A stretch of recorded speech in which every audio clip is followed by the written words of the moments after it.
Hello. So I made this video the other day. Well, I talked about what I'm going to talk about the other day, but when I went to upload it, you might, I don't know if you noticed, but there was a video entitled Bane, and then a quote from Bane from Batman, but it was actually a video about my problems with the leisure centre, about her filming me in the gym.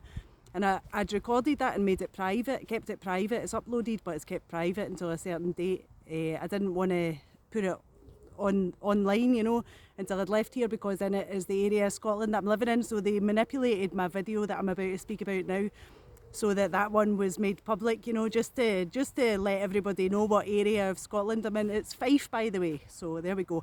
We've got nothing to hide here. This is all about truth. We don't hide anything here. We're not running for you people. We're not scared of you. So there we go. I'm in Fife. There we go. Are you happy now? You all happy now? It's brilliant. Anyway, Bane from Batman. Bane, the character in Batman's enemy, was used to kind of psychologically destroy Batman. And when they came into my house in 2022 and they drugged me, they used Bane, they kind of sensitised me to the whole Batman thing and Bane thing. And they said because my brother has the word Bane in part of his old address, so they tried to kind of insinuate, that it was my brother doing all this, that my brother's a part of it. Whether he is or not, I'll never know, And my feeling on that is that he probably joined them because there's a lot of things that he's done. They've used him, and he doesn't want that to come out, so it's better to be a part of it than not a part of it, But he's still being manipulated, absolutely. This has been a lifetime thing for us. Like I've said before, they targeted my parents. They murdered both my parents. My mum died apparently from multiple sclerosis, but it was induced by these weapons, by the people that control this programme. And my dad's apparent suicide, it was murder, I thought he'd actually killed himself for years and years, but now I can see clearly that he absolutely never. But yeah, they used, they just blew my little, I usually have a little bit of tape on my camera, and I'd stuck it on my leg while I'm filming this, and it just blew off. That's what I was looking at. I over-explain everything, don't I? So yeah, they use Bane. So the place where I'm staying, I'm staying in a disused building, like I said, and I have to use like a bathroom. So one of them there left a cup. There's a bakery in Scotland called Bane's Bakery, so they left a Bane's coffee cup in the toilet, just so I would see it, just as part of their kind of product placement. So I put it in the bin because I keep the bathroom clean, because obviously I use it. It looked like it had been, there's not a Bane's Bakery in this town that I'm staying in, so they'd had to go out their way to collect it, and it looked as though it had been fished out of a bin. It was all covered in coffee stains. It was a really old cup, so they'd obviously been given it or got it from somewhere just for the specific purpose of placing it there to cause me some kind of reaction. I put it in the bin, and I left a little note saying laugh out loud at the Banes, And one of the people that works there came up to me the other day, and he said, "Oh, sorry, I'm so sorry about that coffee cup. That was me. I'm so sorry." And then the following day, they had a conversation with me and used all kinds of directed conversation. Within the past 3 weeks, they've had two different people, him being one of them, and another person I work with, talking to me about dead babies. Someone's had a baby and the baby's died. And this guy, the Bane's coffee cup man, told me about a woman who'd just had a miscarriage, a woman he knows who'd just had a miscarriage. Now they've access to all my medical records. Again, they put these throughout the community and kind of use them in my targeting.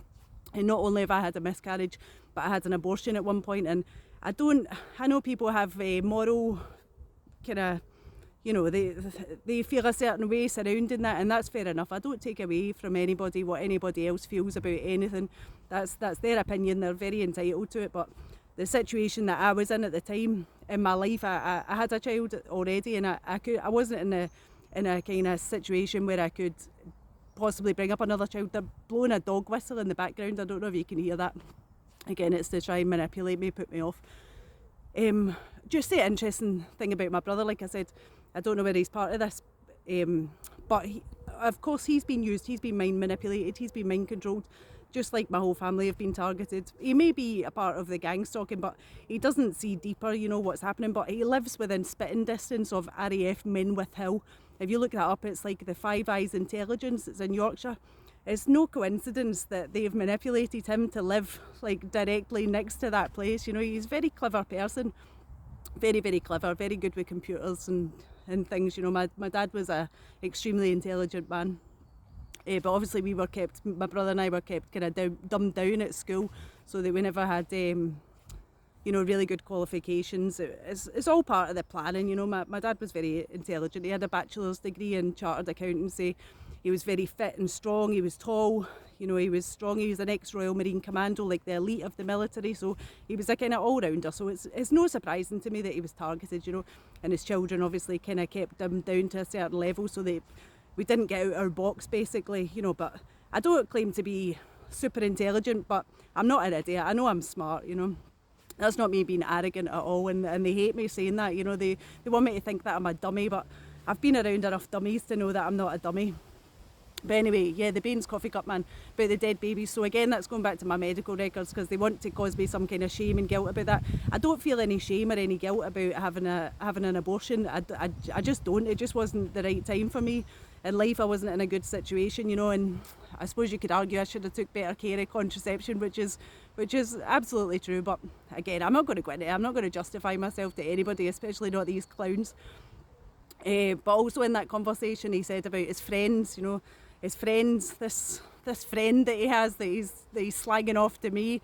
His friend, he thinks he's losing the plot, and he's not been diagnosed, but he thinks his friend has early onset dementia, Again, something that they use a lot in my targeting is that I have dementia, that I'm just, I'm mentally ill, I'm imagining all this stuff, I'm just imagining it. Another friend of this man, is a woman that he knows, and she's just a compulsive liar. She just lies about everything. Again, they use that quite a lot in my targeting. I'm lying about all this, that I have dementia, I'm mentally ill, I'm lying, I'm making all this stuff up. I mean, why would I make myself look like a fool? Why would I say any of this when I know that most of it sounds ridiculous, unless your eyes are open and you're experiencing the same thing and you know exactly what I'm saying is true, They were being manipulated.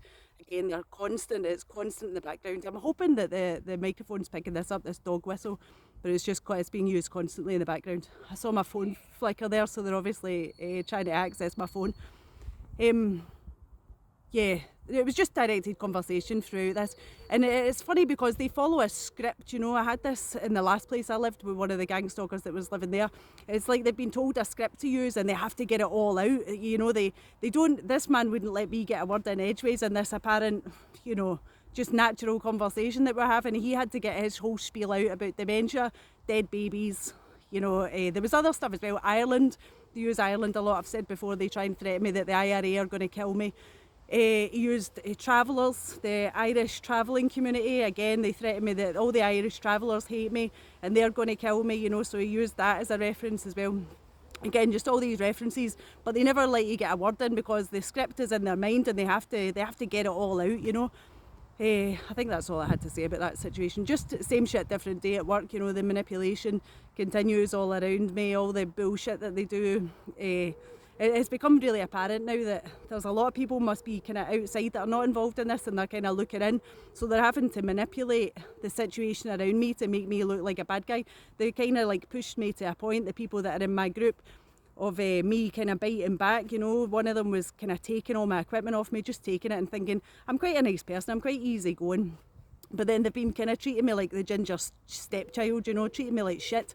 So the other day I just said, no, you're not having it. So that's then spread about the community and their language. They're all gypsy people, they're all Romany gypsy. Well, not all of them, but the majority of them are Romany gypsy, so they don't even speak the language from the Eastern European country that they're from, they speak Romany. So it's been spread all around, corrupt. Corrupt says no, corrupt's a nasty person. How dare she say no to this nice lady? So then it's used to further their narrative that this is why we're doing this stuff to her, because, she's not nice, she doesn't share, she doesn't help out, she's not part of the team. But for the time that I've been working with them, it's just been constant, treating me like shite, and eventually I just go, nah, you're not having it, But again, they have to do these things. They're really nasty in the background so no one can see, but then they have to make you kind of stand up for yourself as you like reactive abuse. But I wasn't abusive, I just said, nah, you're not taking it. But then, so they can spread it around, look, this is why we're doing this to her. There has to be a reason behind it. It can't just be because they're, nasty people. There has to be a reason, and it has to be a reason that I'm the problem, that I'm doing something, Just quickly, last thing.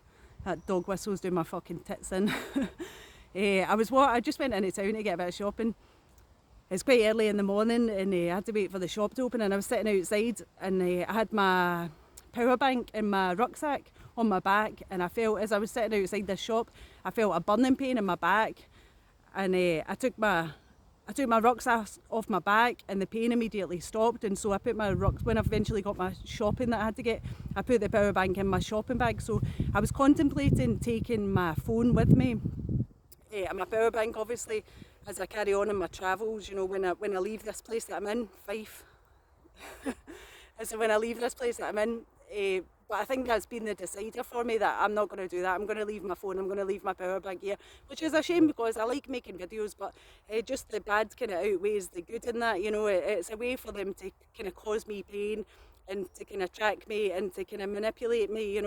It's all there. So that was kind of the decider for me. So some of these things are kind of made for your good. If they hadn't done that to me, if they hadn't caused me that pain today, and I recognised, I just wanted to plug my power bank in at the gym quickly while I was there, while I was using the shower, just to give it a bit of charge so I can use my phone today on my day off. Because like I said, where I'm staying, there's no electricity or anything. But that's kind of made the decision for me. So it's good, these things come up in the environment. And one more thing, sorry, as I was saying, when I said no to that lady the other day, when I said, no, you're not taking my stuff, you're not having it, one of them was playing, he's English, he's an Englishman, but his wife is from Eastern Europe, so he speaks the language, He's is he a gangstalker? I don't know. I mean, if you ask me, I'd say that pretty much all of them are. He's definitely under her thumb. She's definitely his handler, for sure. Interestingly, going back to my brother's handler came into his wife just after my dad died. My mum and dad died within 16 months of each other, and his handler, who's a woman 20 years older than him, came into his life immediately after that. He was a very kind of fragile state. We were really traumatised. My dad's death, the way that they staged it, was really traumatising for both of us. But anyway, and she's still in contact with him. She still handles him. They're not together anymore in a relationship, but she's definitely there in the background. He stays in contact with his handler at all times.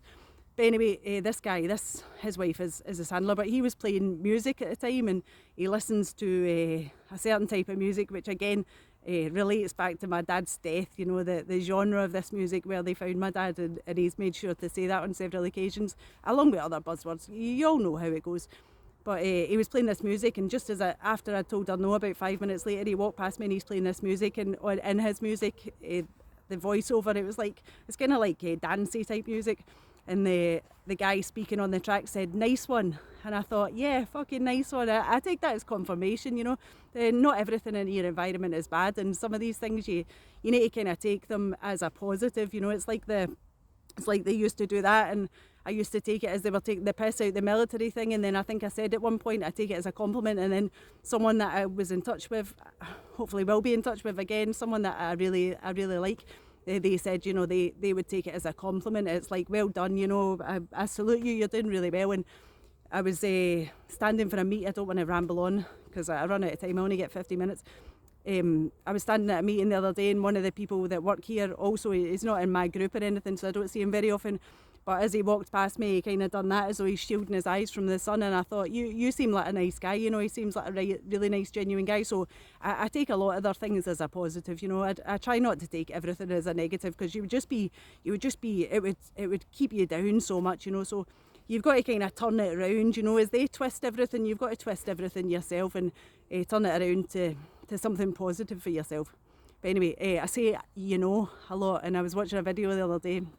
Just quickly to finish, I was watching a video the other day, nothing about gang stalking, and in the comments someone wrote about 10 times and said, you say that a lot. So it's like they try and embarrass me and make me feel self-conscious about the way that I speak, so that I'll stop speaking. It's not going to stop me speaking. I know I say it, I know I swear a lot, I know I say a lot, I know I say like a lot, I know I repeat myself, I know I'm hard to understand, my speech isn't great, but fuck yous.